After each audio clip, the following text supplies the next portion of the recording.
అయ్యో ఆగిపోయాము మాకు రాలేదు అనుకోకుండా మన సర్కిల్లో అందరూ వీళ్ళందరికీ ప్రమోషన్లు ఇచ్చారు. చక్కగా మంచి మంచి వాళ్ళు కోరుకున్న పోస్టులు కూడా లభించాయి. అదేవిధంగా మనకు కొత్తగా వచ్చిన మన ఎస్సీ గారు మిర్యావడం డివిజన్లో పనిచేశారు. వారు అంతా తన దక్షతను అక్కడ నిరూపించుకున్నారు, తన సామర్థ్యాన్ని. మనకు మంచి ఎస్సీ గారు భావిస్తున్నాను.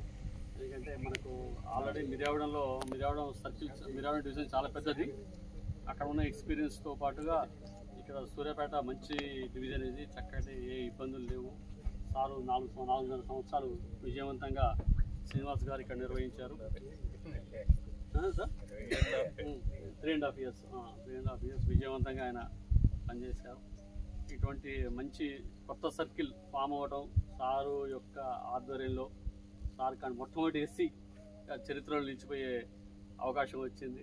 ఎస్సీ ఓఎంసీ సూర్యాపేటగా శ్రీ శ్రీనాథ్ గారు వారికి అవకాశం వచ్చినందుకు వారికి నేను అభినందన తెలియజేస్తున్నాను. అదేవిధంగా రామకృష్ణ గారు వారు సుందీలలో ఓఎండంగా ఏడీగా పనిచేస్తున్నారు. అక్కడ ఆయన దక్షతను అక్కడ సామర్థ్యాన్ని నిరూపించుకొని మన ప్రాంతానికి కూడా ఆయన ఇంకా చేయాల్సింది చాలా ఉన్నాయి. ఇక్కడ కూడా వాటన్నిటిని ఆయన ఫుల్ఫిల్ చేస్తారని అనుకుంటున్నాను. వాళ్ళు ఆయన సక్సెస్ అవుతారని కోరుకుంటున్నాను. అదేవిధంగా మన నరేందరు చాలా చక్కటి పిల్లోడు. అంటే నా కళ్ళ ముందునే ఇక్కడ ఏఈగా జాయిన్ అయ్యాడు.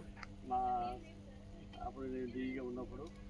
ఆ తర్వాత ఆ అబ్బాయి లైన్స్ ఏఈగా పనిచేశాడు. చాలా వినమ్రంగా మర్యాదస్తుడు, ఓర్పు సహనం గలవాడు. కొన్ని రకాల ప్రాబ్లమ్స్ కూడా ఫేస్ చేసినప్పుడు ఆయనలో ఉన్న సామర్థ్యాన్ని నేను చూశాను. అప్పటి నుంచి ఆయన లక్ష్యం వైపు ప్రయాణిస్తున్నాడు. తనకేం కావాలి అన్న లక్ష్యం వైపు ప్రయాణిస్తూ ఆయన యొక్క స్థాయిని ఆయన పెంచుకున్నాడు. ఇవాళ మన పోలీస్ డిపార్ట్మెంట్లో, మన గవర్నమెంట్ ఆఫ్ తెలంగాణలో ఒక గొప్పదైన ఉన్నతమైన position deputy superintendent of police ఎన్నికయ్యారు. సంఘ సేవ చేయడానికి, ప్రజాసేవ చేయడానికి మంచి అవకాశం ఉన్న పోస్టుకి ఆయన సెలెక్ట్ అయ్యాడు. ఉజ్వలమైన భవిష్యత్తు ఉంది. ఇంత చిన్నపిల్లగాడు, 30 ఉంటాయమ్మా, 31 years ఉన్నది. ఇంకా 30 సంవత్సరాలు ఇప్పుడున్న లెక్క ప్రకారం 30 సంవత్సరాలు పెద్ద ఎత్తున ఆయన మన తెలంగాణ రాష్ట్రానికి సేవ చేసే అవకాశం లభించింది. అయితే అతను మనకు తెలిసిన వాళ్ళు పోలీస్ డిపార్ట్మెంట్లో ఉంటే మనం కూడా ఎంతో ఆనందపడతాం.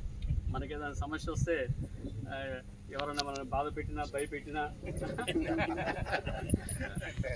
దాడి చేసినా ఏమంటే నరేందర్ గుర్తొస్తాం. నరేందర్కి చాలా బాధ్యతలు ఉన్నాయి. ఉదాహరణకి నేను మా విలేజ్లో ఇవాళ నేను సఫర్ అవుతున్నాను. మా విలేజ్లో మా ఇంటి ముందర ఇల్లు కొద్ది స్థలంలో మా నాన్నగారే ఒక కొద్ది స్థలాన్ని అమ్మాడు. ఎవరో దయదలిచి అమ్మిండు, ఎవరు ఇల్లు కట్టుకుంటానని అమ్మిండు. ఆయన ఇల్లు కట్టుకోకుండా వేరే వాళ్ళకి అమ్మిండు.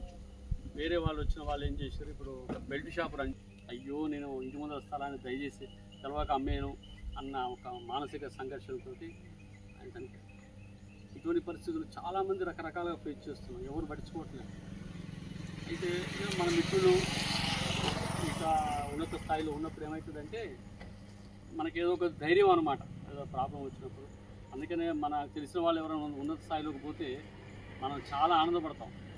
ఇప్పుడు ఒకసారి ఆ పిల్లలు మనకు గుర్తుపెట్టుకొని మనకు సహాయం చేస్తున్నారు. ఈ విధంగా నరేంద్ర కూడా నేను చాలా ఆనందపడుతున్నాను. మీకు తెలిసిన వాళ్ళకి ఎల్లప్పుడూ మీకు తోచిన విధంగా సహాయం చేస్తూనే ఉండండి. దానివల్ల భగవంతుల బ్లెస్సింగ్స్ లభిస్తాయని నేను భావిస్తాను. అదేవిధంగా మా స్పిరిచువల్ గురువు గారు ఆయన డిఈ ఓఎండం సూర్యాపేటగా పనిచేస్తున్నప్పుడు నాకున్న అనుబంధం అంతా ఇంత కాదు వారితోటి. యాక్చువల్లీ ఎవరన్నా ఆయన ఎక్కువగా ఆయనతోటి మిళితమయ్యారు అంటే నాకున్న 2 days షిఫ్ట్ డ్యూటీలో నేను ఎన్నో విషయాలు మాట్లాడుతాను.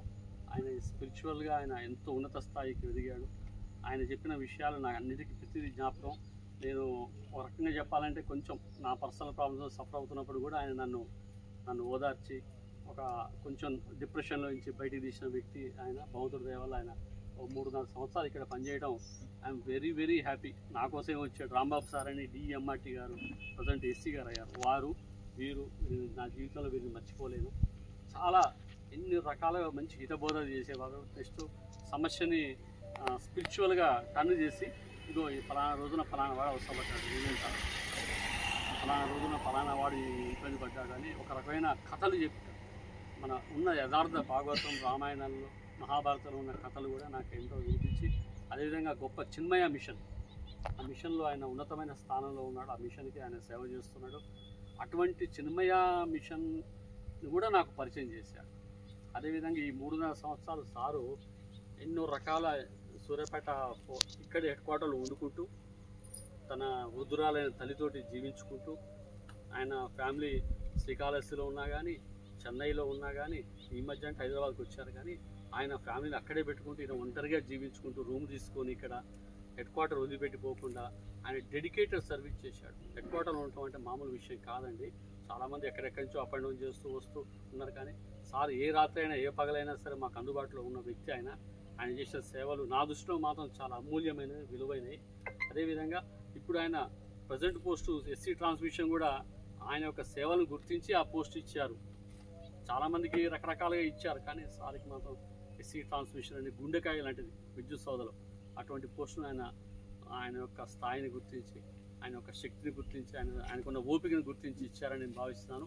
వారు కూడా ఆ ప్లేస్లో ఎస్సీ ట్రాన్స్మిషన్గా ఉన్నతంగా వాళ్ళు మంచి పేరు ఇంకంతకంటే మంచి పేరు తెచ్చుకుంటారు, నో డౌట్. అదేవిధంగా వాళ్ళు ఉన్నత స్థాయిలో కొనసాగాలని భగవంతుడు కొనసాగిస్తూ అనుకుంటూ భగవంతుడు ప్రార్థిస్తూ అదేవిధంగా మాతో రిలేషన్స్ ఎల్లప్పుడూ పెట్టుకుంటూ ఉండాలని, ముఖ్యంగా నాతోటి నా ఫోన్ నెంబర్ మీ దగ్గర ఉంది సార్, మీరు నాతో టచ్ ఎల్లప్పుడు ఇక్కడి నుంచి పోయాము అని బాధ లేకుండా మీరు తరచుగా నాతో మాట్లాడి నాకు ఆనందం కలిగించాలని కోరుతున్నాను. Thank you very much. Thank you.